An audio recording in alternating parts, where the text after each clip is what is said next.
বাজারে কিন্তু এখন প্রচুর পরিমাণে কাঁচা আম পাওয়া যাচ্ছে। আর এই কাঁচা আম দিয়ে আজকে আমি দুর্দান্ত স্বাদের একটা আমের রেসিপি তৈরি করে দেখাবো।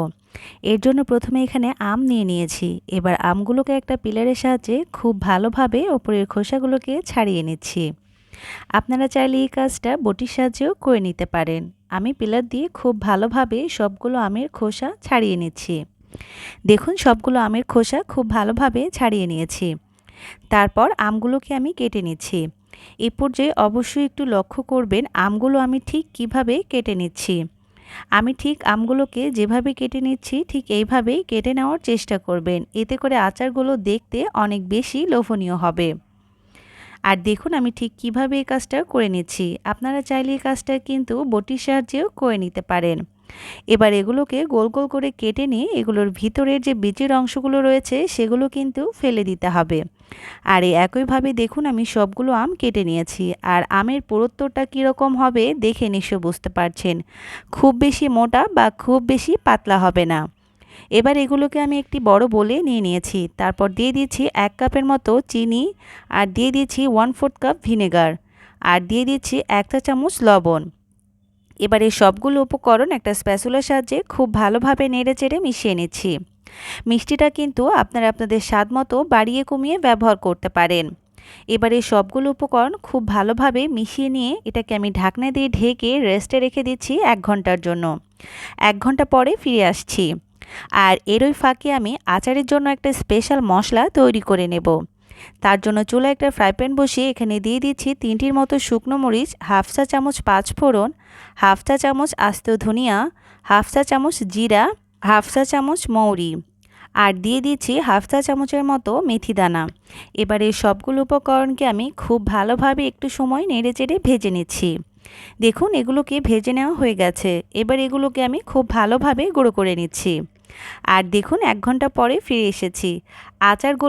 আচারের আমগুলোকে আমি খুব ভালোভাবে চিনির সঙ্গে মিশিয়ে রেখেছিলাম। দেখে নিশ্চয়ই বুঝতে পারছেন চিনিগুলো কিন্তু অনেকটাই গলে গিয়েছে। আর অবশ্যই আচার তৈরির আগে এইভাবে চিনির সঙ্গে আমগুলোকে মিশিয়ে রাখবেন। এতে করে আচার তৈরির সময় আমগুলো কিন্তু আর ভেঙে যাবে না। তারপর চুলায় একটি পাত্র বসিয়ে আমি সম্পূর্ণ আমের এই মিশ্রণটা ঢেলে দিচ্ছি। আপনারা অবশ্যই লক্ষ্য করেছেন এ পর্যায়ে কিন্তু আমি এখানে কোনো তেল ব্যবহার করিনি। আজকে আমি সম্পূর্ণ তেল ছাড়াই এই ভীষণ লোভনীয় আর মজাদার আচারের রেসিপিটা আপনাদের সঙ্গে শেয়ার করব। তবে এটা খাওয়ার পর কিন্তু কেউই বুঝতে পারবে না যে আচারটা তেল ছাড়াই তৈরি হয়েছে।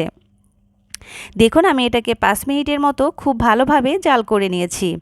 তারপর দিয়ে দিচ্ছি এখানে আমি স্বাদ মতো 1 চা চামচের মতো মরিচের গুঁড়ো, হাফ চা চামচ হলুদের গুঁড়ো, আর দিয়ে দিচ্ছি 1 চা চামচ বিট লবণ। আচারে যেহেতু বিট লবণ ব্যবহার করলে আচারের টেস্টটা একটু ভালো আসে, তাই এখানে বিট লবণটা ব্যবহার করেছি। আপনারা চাইলে বিট লবণটা বাদ দিয়ে নর্মাল লবণটাও ব্যবহার করতে পারেন। এবারে সবগুলো উপকরণকে মিশিয়ে নিয়ে আবারও এটাকে আমি 5 থেকে 7 মিনিটের মতো খুব ভালোভাবে জাল করে নিচ্ছি। দেখুন দেখে নিশ্চয়ই বুঝতে পারছেন এ পর্যায়ে আমগুলো কিন্তু অনেক বেশি স্বচ্ছ হয়ে গেছে। আর আমগুলো আগের থেকে কিছুটা শক্ত হয়ে গেছে। তবে চেষ্টা করবেন খুবই আলতো হাতে এগুলোকে নেড়েচেড়ে মিশিয়ে নেওয়ার। তারপর দিয়ে দিচ্ছি আগে থেকে যে তৈরি করে রেখেছিলাম আচারের মশলাটা, সে আচারের মশলাটা এখানে আমি দিয়ে দিচ্ছি। এবার আচারের মশলাটাকেও সব কিছুর সঙ্গে খুব ভালোভাবে নেড়েচেড়ে মিশিয়ে নিচ্ছি। তারপর এটাকে আমি আরও 5 মিনিটের মতো খুব ভালোভাবেই রান্না করে নিচ্ছি, যাতে ঝোলটা আরও কিছুটা গাঢ় হয়ে আসে। দেখুন আমি আরও 5 মিনিট এটাকে রান্না করে নিয়েছি। আর দেখে নিশ্চয়ই বুঝতে পারছেন একদম পারফেক্টভাবে কিন্তু আচার তৈরি হয়ে গেছে। আর একটা আমও কিন্তু ভেঙে যায়নি। কতটা পারফেক্টভাবে রয়েছে দেখে নিশ্চয়ই বুঝতে পারছেন। আর ঠিক এই পর্যায়ে এটাকে আমি চুলা থেকে নামিয়ে এনেছি, কারণ এটা ঠান্ডা হওয়ার পর আরও অনেকটাই ঘন হয়ে আসবে।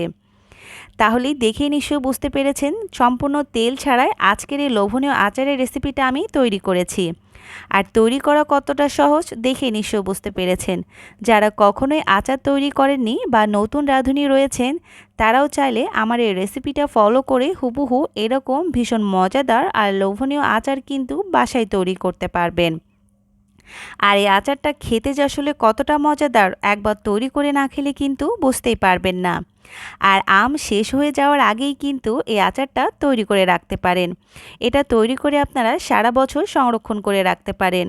এটাকে আপনারা নর্মাল ফ্রিজে ১ বছরের মতো সংরক্ষণ করতে পারবেন আর বাইরে রেখে প্রায় ১৫ থেকে ২০ দিনের মতো রেখে খেতে পারবেন। আশা করছি আমার আজকের এই সহজ রেসিপিটা আপনাদের কাছে ভালো লেগেছে। আল্লাহ হাফেজ।